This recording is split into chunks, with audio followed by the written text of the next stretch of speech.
নির্যাতিতা স্মরণে শুরু কামারহাটি সাগর দত্ত মেডিকেল কলেজ এবং হাসপাতালে অভয়া ক্লিনিক। গত 9 আগস্ট আরজিকর মেডিকেল কলেজ এবং হাসপাতালে কর্মরত অবস্থায় এক তরুণী চিকিৎসককে ধর্ষণ করে খুন করার ঘটনা ঘটে। সেই ঘটনার প্রতিবাদে সোচ্চার গোটা বঙ্গবাসী। ঘটনার পর থেকে নির্যাতিতার হওয়া অন্যায় ও অবিচারের প্রতিবাদে দোষীদের শাস্তির দাবি জানিয়ে লাগাতারভাবে অবস্থান বিক্ষোভে সামিল কামারহাটি সাগর দত্ত মেডিকেল কলেজ এবং হাসপাতালে জুনিয়র চিকিৎসকেরা। আর সেই কর্মবিরতির জেরে যাতে চিকিৎসা পরিষেবা কোনো রকম ভাবে ব্যাহত না হয় বা রোগীদের অসুবিধা না হয় তার জন্য শনিবার থেকে হাসপাতাল চত্বরে জুনিয়র আন্দোলনরত চিকিৎসকদের উদ্যোগে অবস্থান বিক্ষোভের মঞ্চে শুরু অভয়া ক্লিনিক। শারীরিক যে কোনো রকম অসুবিধার ক্ষেত্রে পরিষেবা দিতে এবং স্বাস্থ্য পরীক্ষার ক্ষেত্রে এ এক অভিনব উদ্যোগ, এমনটাই বললেন চিকিৎসকেরা।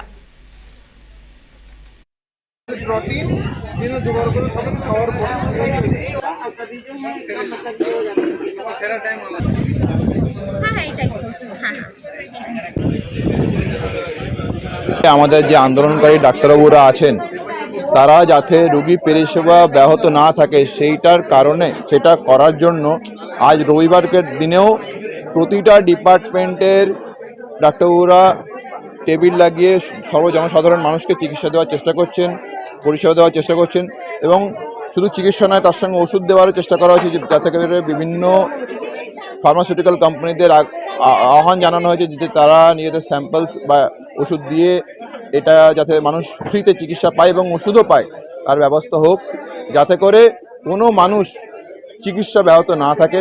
যে অভয়া ব্রুটালি মার্ডার হলো তার স্মরণে এই ক্লিনিক, যাতে করে মানুষ এই চিকিৎসা পাওয়ার সাথে সাথে তার বলিদানটা ভুলে না যায় এবং তার জন্য জাস্টিস চেয়ে সর্বজনসাধারণ আমাদের সঙ্গে এসে মেশে, এই আমাদের উদ্দেশ্য, এই আমাদের ইচ্ছা। এরা যে উদ্যোগটা নিয়েছে এটা খুব ভালো উদ্যোগ নিয়েছে। হ্যাঁ, আরো অনেকের উপকার হবে। এমন কোন যে অবস্থায় গরিবের, বিশেষ করে গরিব লোকের উপকার হবে।